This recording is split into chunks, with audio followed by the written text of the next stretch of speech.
Amazing presenter, actually one of my favorites, Miss Jessica Janier. I'm just going to tell you guys a little bit about Jessica and we can get started. Jessica is the author of the best-selling book, Look Up and Beyond, and the founder of Look Up and Beyond, Inc. As a child abuse and rape survivor, Jessica is on a mission to help people to realize that negative past experiences do not equal a negative future, regardless of the level of trauma they face. Jessica is widely recognized as an expert in helping people, especially women and youth, overcome adversity. The New York State Assembly and Senate has recognized Jessica for raising awareness about and improving the prevention of suicide from individuals struggling with depression and emotional pain. Her strategy has been so effective that she was awarded the prestigious I Am Hope Leadership Award, recognizing her ability to prevent human suffering. She has also been awarded the Hope and Appreciation Award by Opportunities and Change for helping women with mental health challenges. The New York City Council called Jessica a woman who makes a difference, and most recently, she was a recipient of the O Factor Award from ACT Studios, which recognized her as a powerful community advocate and pioneer. Jessica has spoken to audiences ranging from 3,000 to 3,000 people, and she has shared the stage with celebrities like Ed Lover, one of MTV's most famous DJs. Jessica's work has been featured in numerous media outlets, including the inspirational international magazine Hope for Women. She has also been invited to appear as a guest expert on a variety of television shows to discuss overcoming past traumas. Her dedication to helping people from all walks of life led to the passion project of helping people during the darkest moments of their lives. Jessica has been on call 24/7 to help men and women who are at most risk for committing suicide. One of her greatest passions is working and speaking with youth who have challenging backgrounds to help them realize there is more to life than what they see in front of them. Through her Look Up and Beyond initiative, Jessica organizes outings to take inner city children or youth beyond the walls of their neighborhoods, many for the first time, to experience firsthand the amazing opportunities that exist in life, such as education, arts, and culture. Jessica is no stranger to success. She became one of the youngest recreational therapy directors ever at a nursing home in New York City, where she ensured that the elderly residents could live out the rest of their lives with passion, purpose, and amazing quality of life. From there, Jessica worked for one of the country's largest legal companies, where she was at the top recruiter and event planner for 10 years. When Jessica isn't traveling the country to speak and her latest research, she can be found laughing with her family, exploring the outdoors, completing cutting books, and singing, although she's still very shy about the last hobby. So without further ado, please welcome Ms. Jessica Janier.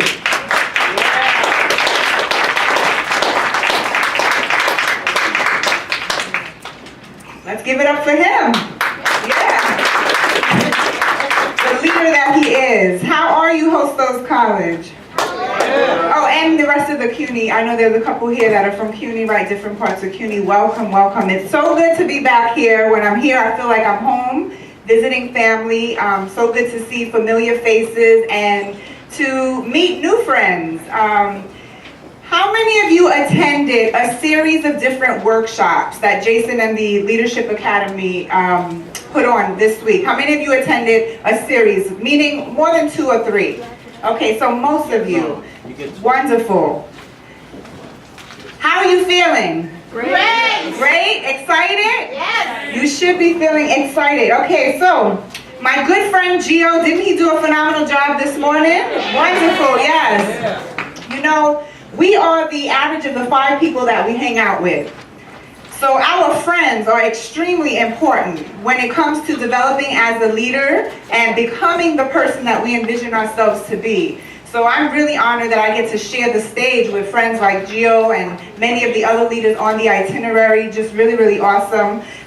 You'll notice that there are some things being handed out. One of them is my story. The other is 2 index cards. Everyone should have 2 index cards. We're going to do a fun little exercise. If you don't have an index card, just raise your hand. We'll hook you up. We'll make sure you have. They're coming around. Thank you to the leaders that are distributing them.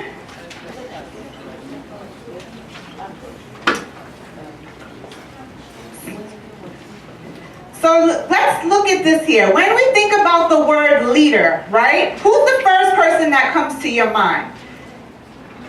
Leader. Who's the first person that comes to your mind? And it doesn't have to be a celebrity or a famous person. It can be someone right in your home, someone right in your community. Who's the first person that comes to your mind? You in the back. Your grandmother. Okay. What qualities did grandma have that really made you see her as a leader? Okay, I need you to speak into the mic because this is very important. Can you hear her on that side? No. Okay, they need to hear you. Merlene. Everybody say hi, Merlene. Hi, Marlene. Okay. She was strong, tough, no nonsense. Everybody got to go to school and come back and do your homework. She didn't play. She set boundaries and she set rules. Okay, so she set rules. She had boundaries. She demanded respect. Okay, so these are some of the qualities that she sees in her grandmother, who she admired as a leader and admires as a leader. Anyone else, when you think of a leader? Okay, we're going to come on this side. I'm going to be in shape today. Work this here. Oh, you, yes, come. She's a public speaker here. Y'all got to watch out for her. What's your name? Salam. Salam. Okay, everybody say hi, Salam. Hi, Salam. Okay, tell us who the leader is that you think about when you hear the word leader and why. My new Prime Minister, Dr. Abiy Ahmed. And he believes with unity, love, and courage. So he's very hard worker, sleepless Prime Minister. Awesome. Okay, so you heard the word courage, love, right? These are some of the qualities of this minister. What was the other one? Unity. Unity. So a person that can bridge people together and bridge the gap regardless of differences, right? Would you say that is important in leadership? Yes. Right? Because everybody that we interact with, everyone that we meet, is not going to look like us. They're not going to have the same beliefs. They're not going to have the same stories, the same experiences. But do you believe that we can find common ground in someone who's different from us? How many of you believe that we can find common ground from people who are different from us? Right? Absolutely. Okay. On your index cards, I need you to put A on one index card, small on the top, and B on the other index card. Just so you know which one is for A, which one is B. On index card A, I want you to write the name of the person, the leader that you admire, and under their name, write some of the qualities about them. And we're going to take about 3 minutes to do that.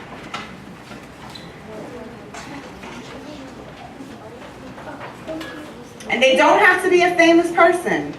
Yes. Yes, absolutely. So take your index cards. On the top of each index card, the first one you're going to put letter A, the second one letter B. On index card A, you're going to write the name of a leader that comes to mind that you admire. When you write their name, under their name, I want you to write some of the qualities that some of the others shared in the room under their name of what makes them a leader. Why do you admire them? What is it about them that when you think about them, you're like, wow, I have a lot of respect for them.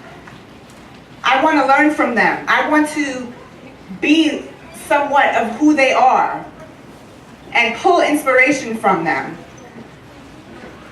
This can be a person in your community, someone in your home. It could be someone who is a government official. Maybe it's someone you've never met and you've admired from a distance.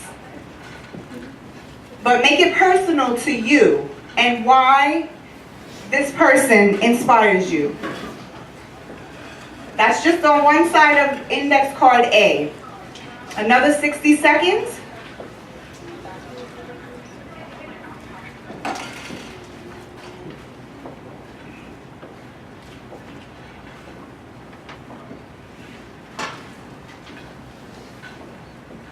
And when you're writing and you're thinking about their qualities, think about their character.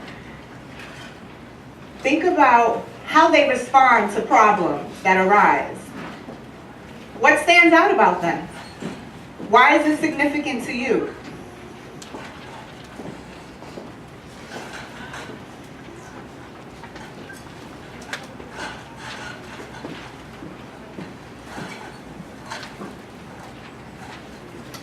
I want to share a little story with you. How many of you have ever gone ziplining? Been ziplining? Okay, a few people in the room. So I've gone ziplining. The first time I went was in Pennsylvania. And honestly, when I went, I was a little disappointed because it was not all that it was hyped up to be. You ever see people's like social media pages and they're ziplining and it looks all dramatic and you're like, oh wow, okay, I would never do that. Like that just looks really scary. So that was the idea that I had in my head when I first went to Pennsylvania and experienced ziplining. I was like, this is whack. This is not all that it was hyped up to be. My daughter and I this summer, we were going to plan to go on a trip. She actually approached me and she was turning 18. She was getting ready to go to college. So she said, hey Mom, why don't we go on a mother-daughter trip? And I'm like, Kayla, that really wasn't on my agenda for 2018. Like I didn't think about going anywhere. I wasn't planning to travel. I didn't budget it aside. So it was not something that was a priority for me. She said to me, well, I work 2 jobs all school year and I set the money aside and I can pay for my own trip. Would that make it easier for you? And I was like, whoa, this girl's really serious. Okay, she was still 17 at the time and she was very adamant. She was like, I really want us to go away. So we did some research and we found out about a place called Costa Rica. How many of you ever been to Costa Rica? Anybody here from Costa Rica? Okay, so after doing our research, we were like, this sounds awesome. We're going to do this mother-daughter trip. We're going to go to Costa Rica. I was practicing my Spanish. My husband's Panamanian, so my mother-in-law speaks Spanish. I was calling her, you know, trying to pick up on my Spanish, and just really hyped about the trip. So we get to Costa Rica, and one of the things that we knew we wanted to do was ziplining. Because Kayla had never gone ziplining. And I kept telling her, I was like, it's not all that, you know, like, don't get too excited. If it's anything like Pennsylvania, let me just warn you now. So we signed up for this excursion to go on like these adventures, like we're very adventurous. Any adventurers here, like this year I'm looking to do skydiving, right? And I want to do some like anything that gets my adrenaline pumping, that makes me feel like I'm conquering something. So we took this excursion with all of these different activities. Adventure slide, water slide down a volcanic hill, mountain, and then there was horseback riding through the mountains, and there was this whole package, and it included zip lining. So the day that we leave for the excursion, we got into this van with a small group of people. There were maybe about 5 other people, so a total of about 7 of us. We get in this van and we drive from the hotel, the resort area, about 30 minutes into an area called Guanacaste. And when you get to Guanacaste, all you see is greenery, and you see mountains, and you see trees, and you see like just beauty, nature at its most beautiful. It was just so pretty. But we're like, wow, how far are we going? Well, we went even further. Not only did we drive 30 minutes to get to the area, but we ended up having to drive up a mountain, and the road circled up, and we kept going higher and higher, and we were in the car in another 20 minutes. So we're like, wow, it's taking almost an hour to get to this place. Where are we going? And we're looking at it like we're from Brooklyn. So we're like, where are they taking us, okay? Because we're really going high up in this mountain now. So we were just kind of trying to make a joke about it, but we were nervous. So we get to this area where they greet you and they make you feel welcome, Kayla and I, we watch scary movies, so we were just like, our wheels are turning, and we're like, okay, they're too friendly over here. What are they up to? You know, what's going on? What did we sign up for? And they lead us to the area where the equipment is. So you have to put on the equipment, and then they bring you to another area where they give you a little tutorial on how to zip line safely. So it's like all these safety tips. Don't do this, don't do that. Make sure that you do not touch the gear once it's strapped on. in order to control the speed, you have to loosen it or tighten it. Like, they just give you all of these instructions. So we felt like we were back in school because we were like, okay, this is a lot. So then the group was ready. We did our in-service and we got our instructions. Now they said it's time to hike to the area where you're going to zip line. So now we are hiking up a mountain, and every time we thought we had arrived, we still had another area to hike around. So now this is like an hour and 20 minutes, okay? And we're still not at the actual location where you get hooked onto the line. We finally get there, and we're nervous. Because I'm like, this does not look like Pennsylvania zip line, okay? And I'm going to be very real, I was scared. But I didn't want Kayla to know, because I'm like, she's going to go home and tell everybody Mama's a punk. Like, I can't have that reputation. So I was trying to be all cool and tough and look like I was hard from Brooklyn and everything. And she's looking at me, and I'm looking at her, and we're watching people go before us, get on the line, and basically, this is what we saw when we got up to the platform where they hook you up onto the line. So Kayla tells me, Ma, you go first. I'm like, why I gotta go first? I realize because I'm the leader, right? And she's looking, she's following me. She wants to see me conquer my fear because it will inspire her to conquer hers, right? So who's watching you as a leader? And who needs to be inspired by you? So I get on top of the platform, and my stomach, now I don't know if y'all ever been scared. I felt like I needed to use the restroom, and I needed a bucket, and I needed a washcloth to cool my head down because I was so hot, and I was sweating, and I'm like, okay, I don't know if this is a good idea. And I got to that point where right before the gentleman hooked me up, he's like, come on, mommy, come on. And I'm like, oh man, I could back out right here. And I said, I'm gonna go for this. I'm brave. Well, I was trying to put up a front like I was brave. But here's the thing. My knees were shaking. My stomach ached. I was scared. But I did it anyway. And I didn't enjoy it. I didn't enjoy it. I did it. I was glad it was over when I got to the other side. And I am now waiting for Kayla to meet me. I'm like, oh, I'm glad this is over. So here's the thing that happened. Kayla, I see her coming down the line, and she meets me on the other side. And now we're just like, okay, let's go to the next activity. Here's what happened. Yes, oh boy is right. The gentleman on the other side, once she got hooked off, he said, you have to follow the trail and go to the next platform. So we're not thinking anything about it. So we follow the trail, we're hiking a little bit more, and it's taking us higher up another mountainous path, and there's another zip line section. Listen,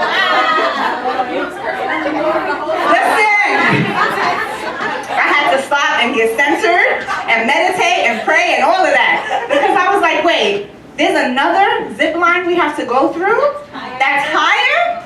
I didn't enjoy the first one. What did we sign up for? We didn't read the fine print. See what happens when you don't read the fine print? We should have had our attorney read the fine print to tell us what was going on. So we did this. We got to the second line. And again, I was nervous. And I'm thinking, oh man, I did it anyway. Got to the other side. Now I'm waiting for Kayla. There's another gentleman that says, just keep following the path.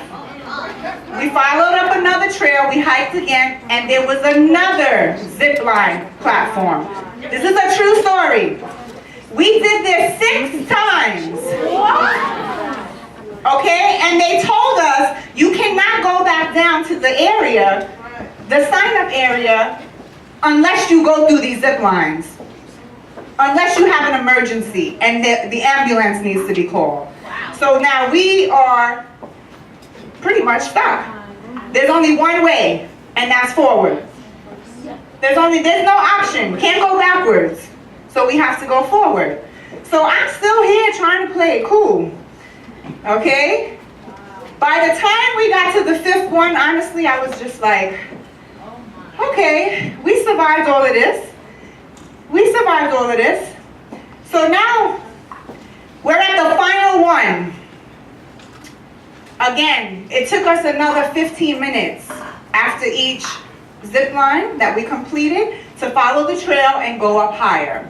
Okay, so I just want you to envision it. Like you're walking on this circular path and it's taking you up to a more elevated place in the mountain.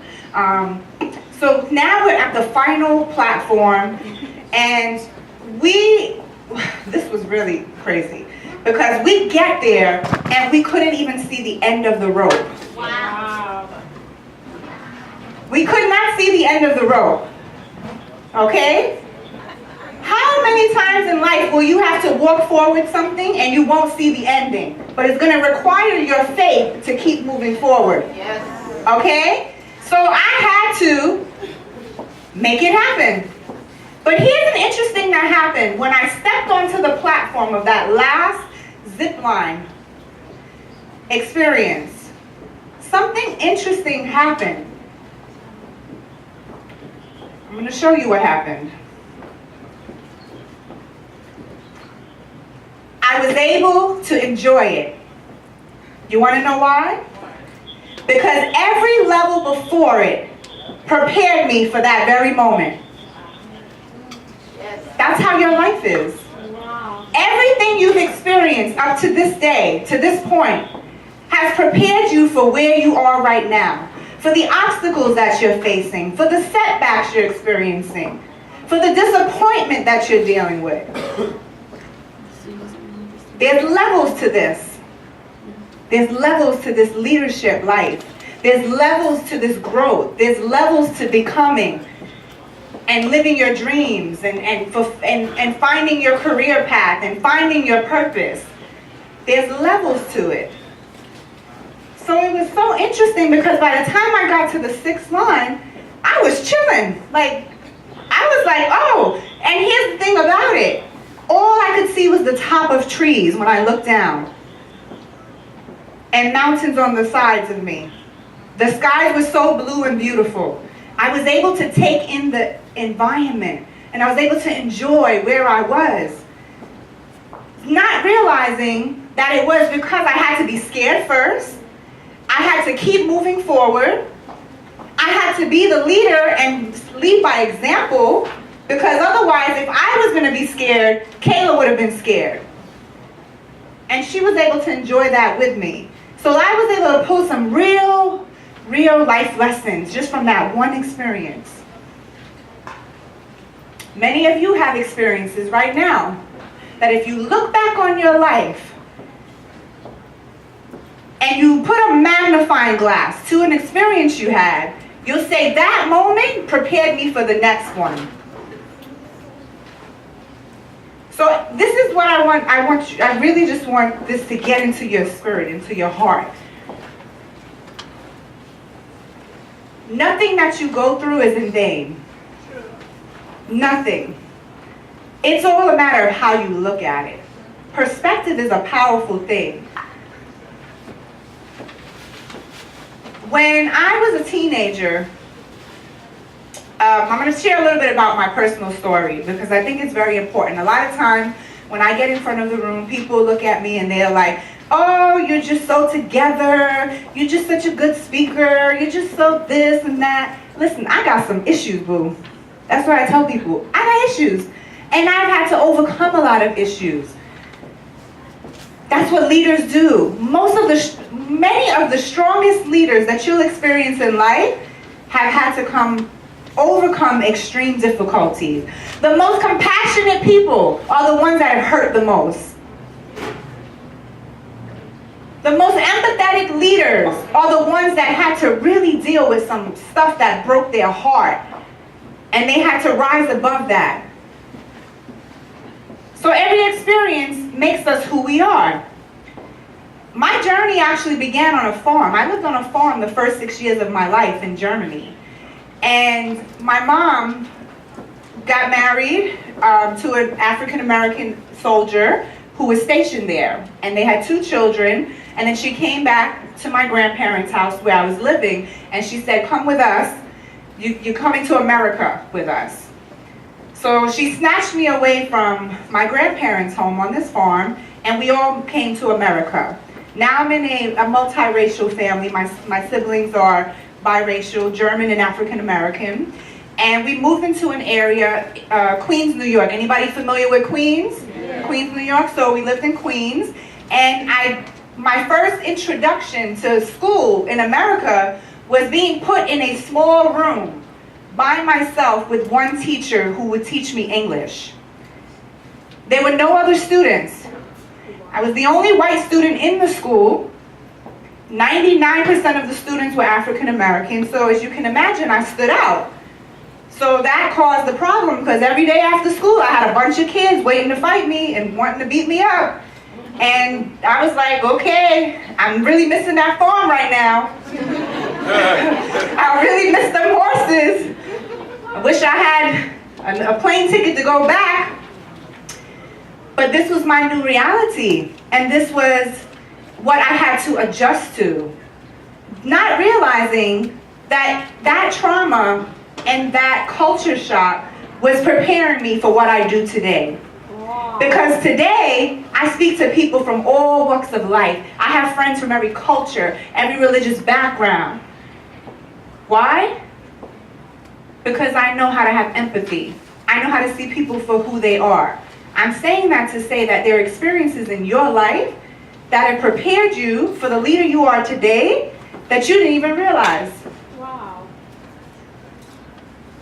The reason you're more attentive to the needs of people. I'm not talking about people pleasing or in an unhealthy way. I'm talking about having compassion. I'm talking about having a heart to serve people. The best leaders serve others. Some of us, we do that because we know what it's like to feel neglected, to be overlooked. And we don't want others to feel how we felt. I know that I felt that as I got older. I realized I don't like when people feel left out, because I felt left out for all of my childhood into my teen years. I was the one who lost my voice in my youth in elementary school, because I felt that every time I spoke, people made fun of me because of the way I was learning English. Now I'm very Americanized, so you couldn't tell that I'm from another country, but when I first got here for many years, it was very difficult for me. And they called me all types of names, and it made me feel embarrassed, and it gave me a complex to the point where I just shut up. On top of that, I had abuse in my home. If you heard Stephen read my bio earlier, I'm a child abuse survivor. Wow. And had my story been made public, it would have hit the news, because it was that extreme. I'm not saying that to depress you or to make you feel sorry for me. I'm saying that because even the most difficult things in our lives can be used as a good thing. Yes. There is purpose in our pain. There you go. There is purpose in our pain.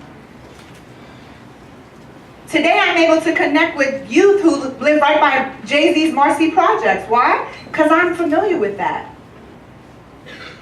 When back then I didn't know, I didn't understand. I said, man, why am I the only one that looks like me? Why am I always getting jumped? Why am I always fighting? Why am I always being bullied? Why is there abuse outside and inside the home? Well, guess what? Now I'm able to help people who are suicidal. My experiences helped shape me so that I could be who I am today. The same thing is happening to you right now. And this is what we're going to do, because I want you to be able to leave this winter series with clarity. Clarity about who you are, how valuable you are, how your voice matters, how your vision matters, and even how your pain matters, because it will push you to your purpose. Yes. So I don't want to just make you feel good and hype you up. I want you to leave with something tangible. And Gio did a phenomenal job at setting the stage, and we're going to go deeper into a lot of what he said. Okay, so when we talked about the leader that you're thinking about in your mind and the qualities, I want you to look at yourself, your life, right now. Think back to where you come from, some of the experiences that you've experienced, and I want you to think about moments in your life where you were a leader and you didn't even really give yourself credit for being a leader. I'm going to share a personal story. I don't think I've ever shared this publicly. When I was a kid, I was about maybe 9 years old. I'm the oldest of 5 siblings, okay? And my stepfather was very abusive. He was a functional alcoholic. And so one of the things that I did to cope with living in a very abusive and combative home was that I used to take my siblings and play school with them. I always knew that I loved to teach. I used to collect books and I would create lesson plans, and when the school year was over, I saved all the books, because during the summer or during the year when I would get together with my siblings, I would tell them, come in the room, we're going to play school. And I would have all these lessons plans for them. I did that when my stepfather and mom would start fighting, and things would start getting abusive and loud and rowdy, and the cops needed to be called. I would say, hey, Vicky, Tyrone, come. And I'll make sure I have stickers or candy or something. I'm 9 years old. Not realizing that I was being developed as a leader through those traumatic experiences. So some of you are stronger because of your trauma. And you're a leader that's going to impact more people than you realize, but you've never given yourself credit for the things that you already overcome. Right? Yeah. So I would like you to take index card B and write your name on the top, because that's you, the leader. You're the leader. And then under your name, I would like you to write an experience or two, a time in your life where you rose up and you were the leader and you made an impact. Even if someone didn't point it out to you, and maybe you didn't get recognized for it, but you know you were the leader because you stepped in and you tried to help make a negative situation positive. Or you brought inspiration, or you solved the problem. So take a moment and think back to your life. B, yes.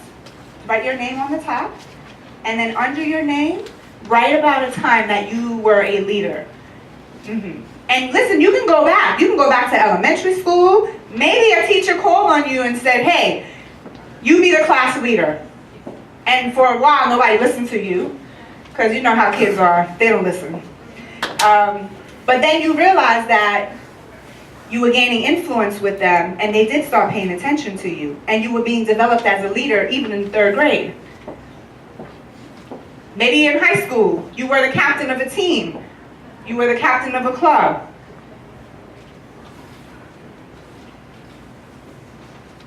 When was there a time in your life that you rose up and you were the leader, and you never gave yourself credit for it? I never gave myself credit for being that leader for my siblings until I took inventory. And I realized, like, wow.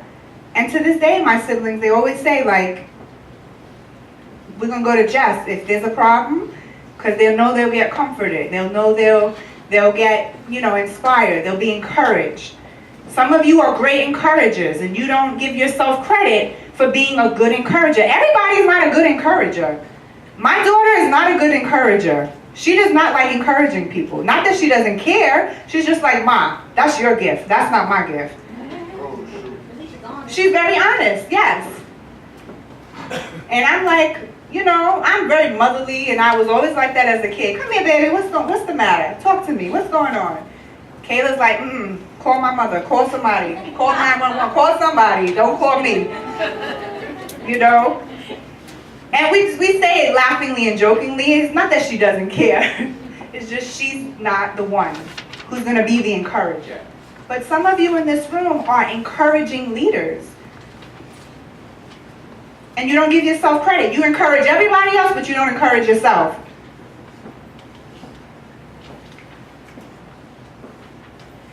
Anybody want to share a moment that they realized that they rose up and were a leader and they never gave themselves credit for it? Was their experience, you have something? Yes, come. Yeah, We want to hear from you. What's your name? Sandy? Sandra? Come, Sandra. I want to make sure everybody hears what you have to say. Everybody say, hey, Sandra. Hey, Sandra. Okay, so tell us about a time when you, looking back now, you were in a situation and you realized that you rose up and you were the leader. What was that like for you? Well, when I was 6, I think, my mom used to be there. And everything I asked my mom for, I always get it. I used to be like a princess. So it could be food, it could be toys. And so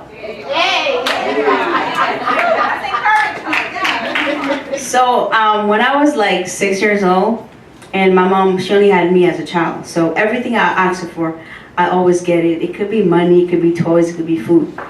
And in the neighborhood, like, you know, the other kids, parents wasn't that, they didn't have that better job. They couldn't afford it. So every time my mom buy me food, I would just take all my food that she spent money on and bring it to the kids and give them my toys. And she's like, why did you ask me if you're not using them? I'm like, well, they need them more than I do. So it's like I guess now I realize that it was being a leader that you said that. And because I was just like, for me, if I have something, till this day, if someone tell me they need something, and it could be that one thing I had, but just because I think that you might need it more than I do, I just don't think about myself and think about people. Yes. Thank you for sharing that. So that really showed that you care about people, and you cared from a young age. You had compassion. You're a giver. Would you say you're a giver? Awesome. Thank you for sharing. Anybody else? Yes.